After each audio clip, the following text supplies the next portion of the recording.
the best of times, you walk me through my darkest days. Why must I turn around? I ask myself. This just ain't fair, so hard to bear. I'm not really sure these days, You walk me, you talk to me.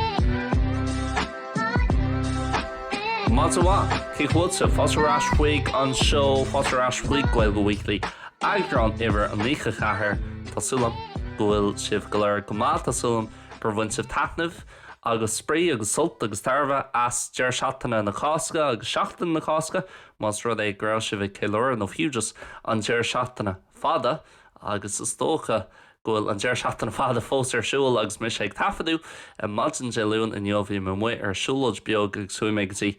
an Tolwarga Madsen agus Fintas and down and Kick of Cune. Agus a bhí sin il mohím ggóil mise mar an taon duine I gcónaí na gáilíomh na fiú an éireann ag obair stochan nach chuil sé sin fíor ach go deas chun just a bheith siúil timpeall na háite áit a bheith de ná madsan sa leún nó tróna de leún anna gnóthach chun é eáil agus I chomh ciún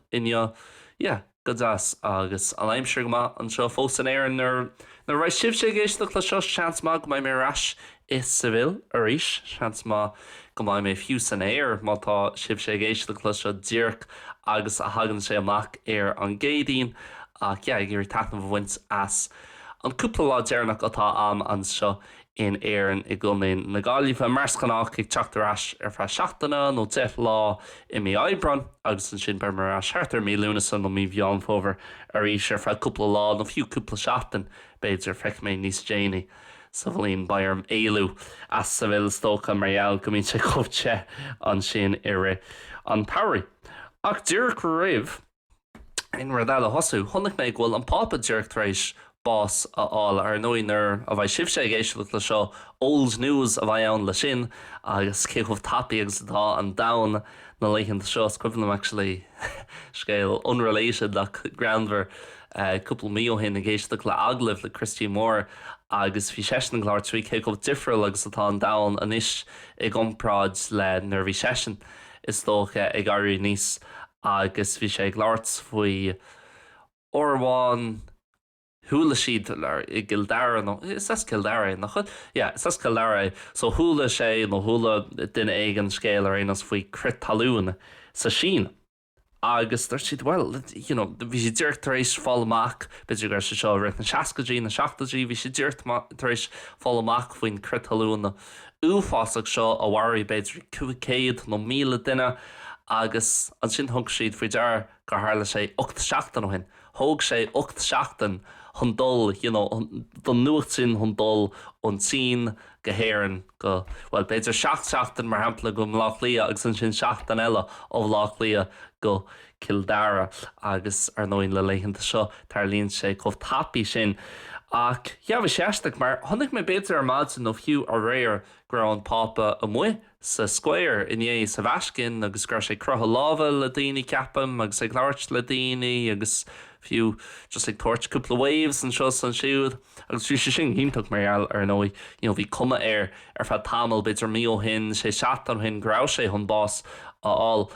ach an sin chuí mé go orsaí.caí ar mad sin just chun na príomhscéalta a cheacáil agus sé méid swinmh nar tháinig mé an picture de Pope Francis bhí méid swinmh sin beag líon easta go sé sin mar an príomhscéal in just gur sesin an mu in ag láirt le daoine agus gur public appearance ag mar níor sé sin mar a chéad public appearances tócha a bhí ag ónar bhí sé sin bhí sin muid cúpla ó rih seo le cúpla seachtain nús agus an sin thunig mé an cean lína Pope Francis dies at age 88 and some ceapan 88 no 82 and some agus I'm like no way that sin chomhaisteach gur fór sé bás tócha réit na híthe níl an rud omlan léit agam bronnach gus tócha nar ein an bás agus iad san 8 nócha fiú éonchéad ní féidir leis a bheith an bhronna go gcomhpráid le mar hampla duine óg ag fáil bás nó inúirt mar sin ach le rinne sé domsa rinne sé sword dab agus rinne sé a lá rudí nachrá éasca le déanamh beidir neartúirn de ré a chuid zána mar fápa.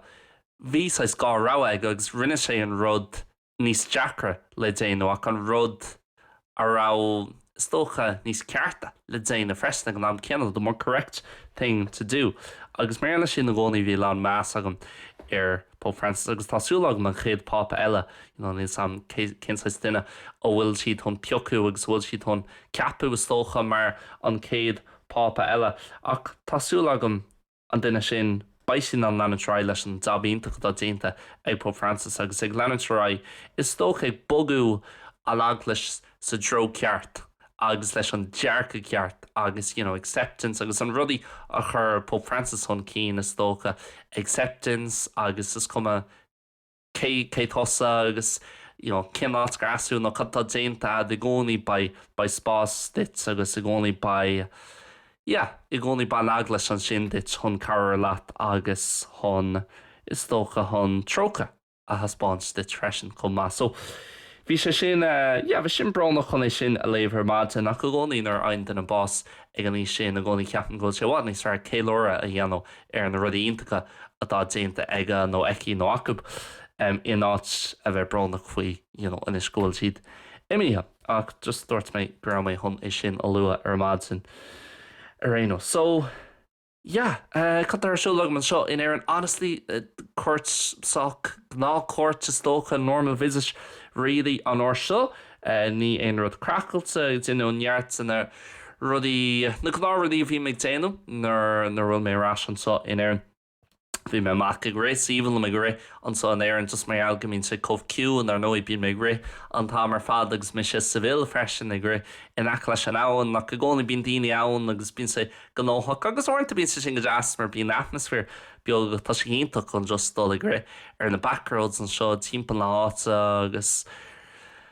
just an scenery a bheith ad agus bíon sé go ciún agus an sin má chasan tú le den aigen tearan tú hailób agus ar nó is bhfuil na dhéana tú sin mar bhfuil tú chonaí i gcathair agus tóchas rud éarnach é sin go puinte ag láirt le daoine nachhfuil aithnead orthú. Agus ag snáb beagnaín bhil ag snáb thu mé láháin beidir actually beart an dólaréis mar ní bhain chance agam dul ar fra tam eile réala in nó ómór go réanos an dá lá déarnach atá an seo ach ag snáb ní sáman a bhfuil mé an snáb a gléachar mar just ag dul seach san isca ar fra gánáid trínáid agus an sin ag techt amach ar éis ach gur bra just chun an áúil mis sem a chonaí an seo an éan tá an chlór eáil agus tá sé cóciún agus just is even am a bheith cinnta go mín méid leirú seo gachóir agus gach agram a bhí mar sin éan agur an bháin mí ebran agur an bháin an sin mí bheán fóver agus an sin agur an bháin i mí an lolag ach just có jazz an féchan samach agus tá tu smoine an rud óhfuil mé an feicáilnis sin dír an rud céanna a bhín daoine beidir chuig go blian ó hin nó céad blian ó hin in an feicáil. Na cnic an sin tras an bhá agus an tuisce an dadíar céanar ar an isca an green an sin agus an reflections in green ar an isca ceh deasgus tá sé sin agus cúpla teach ach nílíon duine timppla háit a réalaí beidir duine óháin eile fiú actually an lá hána ní den an sin bhí sé sin go deas son a bheith in an iméonar agus an bád nó an trá a bheith an dom héin so bhí sin go deas ní ra mé sé i gar na gáileh bhfuil bhí mé actually i óháin i gar na gáileh seach sé sin just an sul mar frádsfáile buganín tíomhhaid an chathair so gart go má an so lásásta ará sé gáin i gachir a thugam marrás an so buinem níos mó taithna bheas agus mohium go fiúags mis an so ní bhhiam go mé just arásir fra seaachtain a mohiam go mé choíonn se agus cosú le ní ág méid sa chéadáit. So gurí tana bhaintes mar ní bhaid mar ascotí mí lúna sa stoch nó mí bheán fóhrach. Tá sto creidsa mar leanan an támarrá is stocha chuh tapí agus é an tríhí nó ceirhí is cuilumm an chéadúir a bhog méid go Barcelona agus mé wow ní bhaid mar as an seo in éan ar fá cuaig bhí am do chreidsa fada, unbelievably long time chun bheith in áit ag an eile. Ach, like an ish, tugam rash thrace beidir cúgmhí a chathú sa Spáin. Agus tá like, well, má híonn sé grama an éireann an tacht an scata. Ní bhhíonn sé cos ó lán fada is tócha sin just an perception of time agus an dearcha atá agéonn ar an am agus an chuid am a bhíonn sa cathú áit ag an freisin, sé bhí mar hampla nó cúgmhí sa Spáin taréis dit a bheith a chónaí sa Spáin ar bha beidir ceann na cúg bliain na hána héin. Well, ar nó in níos mar an ggéine mar hampla an chéad sé bhí nó chéad cúgmhí agus an chéad tréimhse am is tócha a chatan tú hall an sin. So, gan am céanna tú le dul éasca sa bhfuil mar cóganóthach le déanaí le taistil le tócha agus lán buíoch, bhfuil méid gnóthach le taistil agus bhfuil an deise mar luí méid cúpla seachtain ó hinnar bhí méid san idal có buíoch gur féidslam dul déana dal ar fra caiicís agus an sin gur féidslam tacht an seo éasca héireann ar fa seachtainna agus fiú tíomhsid an Spáin bhí mé mar béa láháin le haid cluthe peilgáileach agus gcónaigh déanana pí a taistil timpeall Andalusia na bhíonn mé rilí ag dul amach as an Lucia ach an Lucia sin an réigiún ina bhfuil Seville, Malaga, Gibraltar, Granada, Córdoba agus na háitina sin Huelva, freisin Chomh Maith, san eile, Jaén, Cádiz, áitnig sulla sin, deisceart na Spáine go bonsach agus an réigiún is mó sa Spáin maidir leis an area ar nó sin sa maidir leis an daonra agus an population nach maidir le Chomh Mór agus atá sé gan dás an réigiún is mó sa Spáin. Ach, i gcónaí, go deasbheith taistil agus ag fólam rudaí ag dul go háitina difriúil ag bula le daoine difriúil ach ag an céanna tréimhse seo just ag tanú le bheith ráise sa bhfuil. I ráise mór san is tócha agus just agus le gá trí fiú ceirmhí a chathú an átamháin, like an chuid eile de mí eibreán mí bealtainna ar fad agus fiú mí metheh ar fad ba mé sa bhfuil. Ní bhaid méid go beidir láháin an seo bháil láháin an siúd go Cádiz mátá sé roithe rachmén sin go dtí an trá agus ba sé buúlín cooler ní bheith sé chu te. Ach seach sé sin ba mé sa bhfuil agus ba mé loníthe sa bhfuil agus ag tanú le sin mar tá níon an taistil amach tugann sé buúlín nimní dom freisin ceapan. Just ag gcónaí bheith ar an móthir ní gcónaí ach agus do bháir a bheith leat agus sin caiitedul sí an áit seo an bus seo áil chun an trein seo áil agus fiú a bheith in áit go sulla sin idal gan an teanga, well an teanga bheith amach ní a bheith an go híntach rudig sulla sin. So ba sé go just treéis seo a bheith in áitháin agus just an routine a bheith rá seán. Buics le díos féidir am an routine a chuneáil sús an seo tócha in éan ar aon agus fiú san idal bhí man an margheall grama i chónaí an orsan an sin a gur méid fannacht in orsan an sin ar fa an chaicí sin ra mé ann. Ach i tnú le dalráisca sa bhfuil ar an géadín tá saoir dúirtaréis tosú freisin hall an sin ceap ghúil sa churicéim. Is a 50 Celsius, 50 Celsius, so ag tnú go mór le bheith rais an sin. Taking a few rays mar a dearfá agus just ag buint tanamh as an saoire ach an pí jazz gin saoire rih a rion sé roithe I míúil agus mí lúnasa. So sin an plán ag etal so airfort vlog lia so mí ó ra méid láirt fao airfort vlog lia ach tá mé tréis tuairt fi deara tá mé cearcalóir le airfort vlog lia mátá sé le I ré an franóna le níos ró lua ar másin agus níos ró dhéanaach an sin mar mátá sé ró lua just tá tú tuirseach tréachta mar tá mé sé teach do gáileh so caiid tú bus 3 óir léáil agus an sin mátá sé ró dhéanaach ní seans like guarantee géad fan géad go mai muil ar d'etsels agus well tá tú tuirseach tréachta ag puinte freisin ach má tá etseltad ag go 2:00 3:00 an franóna ní chaithí tú áirú ró lua ach fós níl fannacht an lár fad chun an bus áil sin fearfa agus comála sin agus sin cadtá ag eist agam ar cadtá rinsí agam le déanú ar an géadín mar tá metals ag fágáil ceap me go 3:00 nó lethir 3 agus comála sin Terminal 2 baby Creekfort a dó just sin sé difricht óir mar luí mé is umí á ar an bud créile luí mé Stócha. Ní mé géirí fua árá mar ní matlam an focail sin ach an dislike is tócha atá agam agus nach dat níon Airfort Vloglia ach go háirithe Creekfort a héanlum ar churbe. Creekfort a dán is róganna tá sé ceart lór. Would you like a PDF list of all the most complicated and most challenging words used in this exact podcast episode? Well, now you can get it as it's just yet another benefit of becoming a member at Learn Irish Online. As well as all the previous benefits, access to all the different video and podcast shows we make to help people learn Irish in an easier, simpler and more fun way. Éisteacht, leanúint, éasca, topic breakdown, butú no go, as well as Gaeilge Weekly benefits, bonus episodes once a month, early access, the episodes come out on Tuesday instead of Wednesday, ad-free access as well. You now also get, with every single episode of Gaeilge Weekly, a PDF will list about 15 or 20 of the most complicated and challenging words used in that exact episode. You can sign up today for a free trial to check it out for a week on patreon.com/learnirishonline. And if you think it's for you, it only costs €7 a month afterwards. It is the best place online to strengthen your Irish, to get rid of a lot of the hassle and complications so often associated with the language. You can sign up today at patreon.com/learnirishonline. Any questions or queries, email me at liam.learnirishonline@gmail.com. Back to the podcast.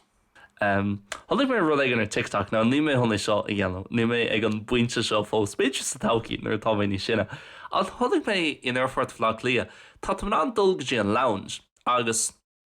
tá sé bhí ceapan is ach an lounge seans má go gosnách sé sin €100 se tá sé mlách lí comáil sin san Airfort agus ní tú an éon rud jazz all an sin. Níos sé ar chuna, bhí mis ag déanamh beagnaí taide ar seo agus an lounge an sin na Creekfort hain ar éos agus ceapan Creekfort a dó. Íchan tú €50, dearm is €30, okay? €30. Agus fáin tú, béile omlan, cúpla snacks chun toirtleat ar an etzels, gá fiúnta nó gá duch le alcohol, so gá whatever, má tá tú gur féin ó, má tá tú gur beor ó, gá fiúnta Guinness, whatever. I'm like, níos sin ro chuna. Agus tá tú náit bhád níos ciúna agus bhád níos comfortaí ná a chuid eile den Airfort. Like, mas win tú faoi, má híon mise go bíalan im lách lia. Tá mé gíoch €50 really don bhéile, agus an sin, níos móna €10 sna líon de seathart ar €40 ag, really? Má tá mé ag géirí gá fiúnta ó. So tá sin níos agus sin tá tú a míle. Ach ag an Airfort, ag gcónaí bin an Airfort bhád níos costaí. Honna bheith an dulgadtí an Airfort, áit is tócha, tí bh siad an Airfort ní luxury lounge atá gceist, ach just go ná lounge, ach níos ciúna agus síochan jazz, déit agus a bheith an tócha de scí lígan ar fa tamil. €30, this is sin ro chuna. Beidir ghfuil catch an sam, an nearna intaine ag éisteacht leis an budcréile, bíag scríbhlum nó bíd agolum, mas rud ag ghfuil sé Déanta agah ribh seo, constatá sin, bhfuil cat sound, a chuna mé lá daoine ar TikTok agus ar Instagram, gur nó tá go má, like, is fiúé, so bhí intas an downar. Now, an orsel ní mé honna dhéanamh, ach lá gan eile, mar hampla má tá etzels agam beidir ag a hotalclog, ag an líoclog, agus tá mé gurí má dhéanaar éthú nó beidir an bus bhfuil mé chun tógáil strichen sé ag an Airfort gá óra go lein nó 3 hour ribh me etzels. Fix ag jazz, fix ag jazz, ag beidir nachholil sé cumh mar an déir an daoine, gcónaí bín catch le rudí cosol sin ach sin scrífa sí sagam an so fiúhfuil just fáil amach an sé déanta ag aine ribh seo. Ach sin an plán de chéadaoin agus ní mór an eile, really, ní mór an eile. A lá plana le Learn Irish Online más rud ag gúil sibh ar an mBéarla omlán ar Patreon an the full membership beidir gnéarna sibh an survey chur méid níos an tatan catsa agus bain survey sin bhil hala féintá sé ag baid sé an atábhaach dumsa I mlíana agus sa tauchaí is tócha chun plan na dhéanamad le cadatá gceist le Learn Irish Online agus céansáis rudaí a bheith teacht amach an sin sa tauchaí. So déanam beagnaí market research man le cén level Gaeilge atá daoine ar an Patreon is tócha céansáis rud a haithníon lob freisin céansáis rud nachhfuil siad I gurí feicáil céansáis sprochanna atá acu madra leis an Gaeilge céansáis level bhfuil siad I gurí bhaint amach sa tauchaí. So Mbearla sin ag déanán ibre is tócha plan amach rudaí don taucí níos mód an seo níos lúd an seo tá mé gurí fóhead a freisin agus captions a chur ar lán físanna difriúil ceapan go bhfuil sé soirslá go manis mar leúpla blion nús méid smuoinmh a chéad duine chun automated captions nó automated subtitles as Gaeilge a dhéanamh ar físannaí. Tá siad san huntaíonna go mar an óid níl an technoliacht ní rán technoliacht an chuna dhéanamh gotí seo a ceapan ghfuil an technoliacht agamanis chun físanna dhéanamh go thomláin as Gaeilge agus leis na fóhéid agus beidir ní bhaid siad céad fan géad ceart ach ba siad bhád níos fearr ná tada a bheith an sin den have nothing there mar hampla. So ag plan rudí amach níart rudí den saoir tá mé chun mic nua ó ceannach freisin le Gaeilge Weekly so gan cúpla seachtain ceapan few beds ar an teachtain sugan actually by audio quality award níos fearr ar Gaeilge Weekly. Ní cheapan ghfuil sé róchanna an isteacht tá sé fún difriocht a chlostal gan dáis mar mic anha é so a bhfuil a bheits mé ceannach. Go mála sin tá laptop nu agam agus ba sé bhád níos Lís am an sé bhád níos tapúlagus mar actually an ceanta agam an isis. Fós Ibríonn sé go má fós tá sé go tapaí ach níl an Bluetooth a gobar, níl an headphone jack á gobar, níl an chainre roá sna leichanta seo comá. So mbearla sin bhí mé gurí cean nuáil agus níos leis an cean nua ba mé an I hort éon áit ba mé an dulg dí an leabharlinn mar orintagus bais ag daoine faoi seo a lá daoine a bhíon na gobar ag déanú. Is tó go cionnibbre agus remote work agus a gobar gáin sa teach. Tá sé cearclóir fe cúplóir ach an sin tá tú gurí éilú agus obair áte an eile. So ba mé an dulgtí an leabharlinn nó go dtí an caé agus obair go héasca an sin agus níos móibre a chuirteach agus a bheith níos sásta I mo chud ibre is tócha buúnín software nua freisin ó méid tríú so a new setup ar an fón an camera agus tá mé fósaigh buint úsá just my camera chun rudí a hafadú ach chumála sin tá rud ag an áfrithe am maidir leis an camera agus na settings agus ba quality amháin níos fearr anis ar na físeánnaí. So really ag gurí level up is tócha sin keyword, buzzword a gcónaí ag learnirishonline ag déanamh tá gachra de level up is tócha an saoire seo agus an tarach seo mí bealtainna mí methimh mí ó mí lúnas a lán rudí cool ag tacht ar learnirishonline a go níos mó na eile just caid an níos orsa ag gacrad mar thula sibh hána féin má tá si bhgéisteacht ar Spotify nó Apple Podcasts ba liste stór focail liste vocab is tócha maidir leis na focail is Jackar agus na focail is dúchlánaí ar gach agan to go weekly le fáil ar Patreon mas rud ag go tú I do bháil ar Patreon. So that's na leichanta seo tá mé buint níos mó taitnamh an táim ar fad as an business side of things. Ar nó is even am an Gaeilge, is even am an Gaeilge bhúna, is even am content cruthu don Gaeilge. Agus tócha idir na ranganna tá déantam agus an content tá déantam I gcónaí má tá ag leabhart faoin deanga agus faoin muchlaí le faoin tuiscin tuach faoi na bríomhhain neamhréalta faoi the big five faoi rudí difriúil maidir leis an teanga agus an teanga ólam tá gach rud ráit agam. So go minic inis má tá ag déanam mar hampla episód de éisteacht ar Patreon nó episód de ag astrú an episód de whatever. I gcónaí bí méid leabhart faoin na rudí céanna okay caiid tú héit a churn seo caiid tú a churnsa agus tá mé ná na rudí sin a dhéanamh de glanmheabhair automatically gan smuoinmh mar dheall ghfuil siad ráit agam an méid sin orintanta idir ranganna agus content is colar rud eile ach tá sé an rud níos mó na rud eile anis is tócha bhfuil mar an rud is mó domsa anis ná an business side of it ó thaobh gnó de ag déanúirt an gnó a áú agus níhon níos mó agad heile gcónaí ar nóid tatuíoirí níos mó agad heile sin chuidteach ó bhád níos mó na sin má tá an gnó níos mó ba me an carolyn níos mó daoine. Má tá níos mó éistearí a gin ar an budcréile, má tá níos mó daoine in ar leanúint ar Instagram agus ar YouTube. Tá sam ggóil an content gan má, tá sam go mín an content is tócha Carol daoine chun an Gaeilge ólam nó chun an Gaeilge a dhéanú níos simplí agus níos éasca ómh ach tá gur éis sreicú ar níos mó daoine agus Carol le níos mó daoine. So sin an rud má tá gachar is tócha déanta ag higher quality agus má tá caid an níos orsa má se le gach fí an gach podcréile níos le botú agus branding níos fearr gacrad beagnaí níos profisiúnta agus just gacrad polished is tócha an sin baimid san an. Is tócha sriú óhád níos mó daoine ach chomhpháirtíocht sin baimid san an carla óhád níos mó daoine agus ba daoine lá an Gaeilge ólam agus an sin fiú béidir níos mó múnsraí déanú rud céanna mar tá mis é déanú. Inis mar níl mór an daoine rilí cruthú content le daoine fólam na Gaeilge nó ag déanú an content sa bhealach ina bhfuil mise ag déanú an content ní mis gur ghfuil mis mar an content gréise is fearr don na Gaeilge ar lína ní a churbe. Ach, má airíonn sé ní smó ag learnirishonline agus ar Gaeilge Weekly seans go mbeidh daoine eile ag fécintéir tá Gaeilge líofa go panna hain agus teann siad tá mis an rud cosúla sin dhéanú agus an sin ba siad san in an carra le óhád níos mó daoine agus just ba gachtainna in an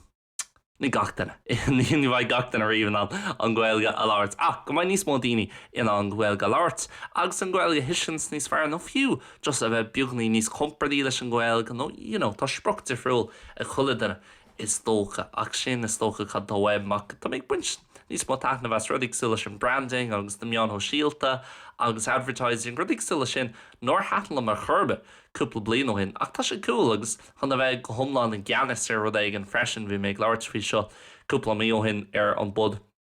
ag láirt faoi céchomh tábhaach agus tá sé domsa chuna bheith i gceannas ar gacrad beidir gur control fic atá anam ach is tócha táisága mar hempla tá an gnóigh déanana níos fearr gan saohí bais méall ar an obair tá déanta agamsa. Freisin ag an am céanna, an míomhain táiste leis sin míomhain táisteach an flipside is tócha tá leis ná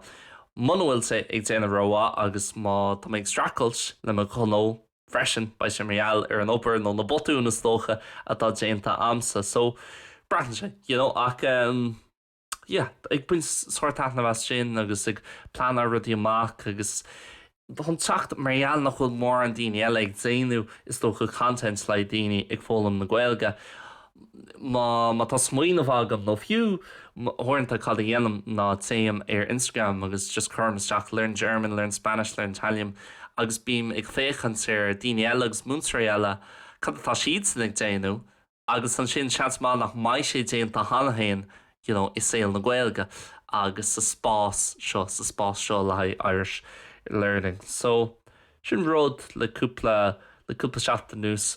is tó chur méid smaoine faoi agus just lán buí go bhfuil me gnó hain agam agus go méid geannas agus gur féidir lim dul sa dro man bhfuil me sé géirí mé haon a chur os cóir an camera arís agus just podcréiltí amháinna dhéanam is féidirlam é sin a dhéanam man bhfuil me sé é géirí podcréile a dhéanam arís agus gacrad a dhéanam os cóir an camera is féidirlam é sin a dhéanam má tá mé géirí mar hempla smuointí saithair an podcréile nua atá agén a chuirmach tá mé an ní chaith mé cead áil ó aonganna agus gothirthe máid leis an Idirlín tá sé éasca gacrad tá sé beagnach siar an éasca nó an siar bín mé ag déanú mo chuid a gur thuirachta ar Ableton